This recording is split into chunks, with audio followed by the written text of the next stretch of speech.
د افغان امنیتي ځواکونو د پاشلتیا ملامتي د چا پر غاړه ده؟ په دې اړه چا ولې خطرناکې خبرې کړې دي او تازه حقیقتونه افشا کړي؟ بلخوا د سراج الدین حقانی د کالو په اړه شاه محمود میاخیل څنګه پټ حقیقتونه ښکاره کړل؟ ملا هیبت الله څنګه جامې اغوندي او جمهوریت لویه اشتباه سوه؟ دا ټول در سره په همدې ویډیو کې شریکوم، خو لومړی چینل سبسکرایب کړئ، بیا ویډیو تر اخره وګورئ.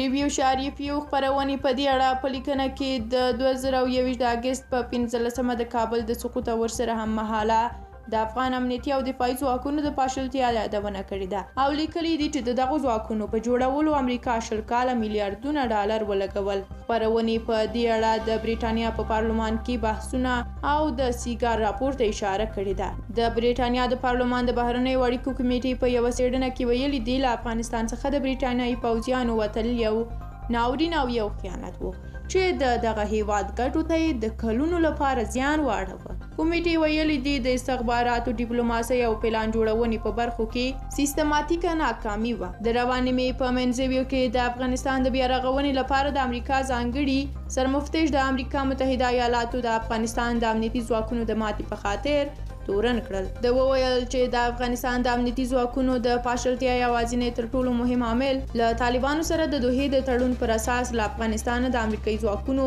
او قراردادیانو په بیړه وتل و. دا تړون د 2020 د فبرورۍ په 29مه د ولسمشر ډونالډ ټرمپ حکومت لاسلیک کړ او د ولسمشر بایدن حکومت عملی کړ. خپرونې د افغانستان د پرځول شوي ولسمشر اشرف غني د هغې مرکې یادونه هم کړې ده چې د 2018 په جنوري کې له CBS ټلویزیون سره کړې وه. ښاغلي غني منلي وه چې د امریکا له ملاتړ پرته د افغانستان حکومت په 6 میاشتو کې سقوط کوي. دې ته ورته اندېښنه په هغه استخباراتي ارزونه کې شوې وه چې د 2021 په جون کې خپره شوه.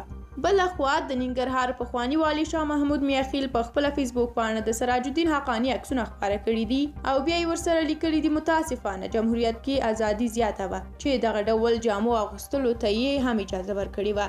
خلیفه صاحب چې مخ پټاوه علت یې د همدې ډول جامو اغوستل و. ملا هیبت الله چې نښکاري شاید هغه هم داسې جامې اچولې وي او یا اصلا ژوندی نه وي. تر اوسه د خپلو وزیرانو او مخلصینو نه هم پټ دی. هغه په اخره کې نوټ کې لیکلي دي چې د جمهوریت لویه اشتباه د 15,000 طالب ملیشو خوشي کول و چې نن سبا هماغه ملیشې د افغانستان په ولس وحشت روان کړی دی. څوک وایي چې ښځې دې داسې وکړي او نارینه دې داسې. تاسو هم ډیره مننه کوم چې ویډیو مو تر پایه ولیدله. د دغه دواړو موضوعګانو په اړه ستاسو نظر هم مهم دی. تاسو کولی شئ د سولا افغان یوټیوب چینل د همدغې ویډیو په کومنټ کې خپل نظر، انتقاد او پیشنهاد ولیکئ. تر بلې ویډیو چې زه راګرځم تاسو ته نوی خبر راوړم. تر هغه تاسو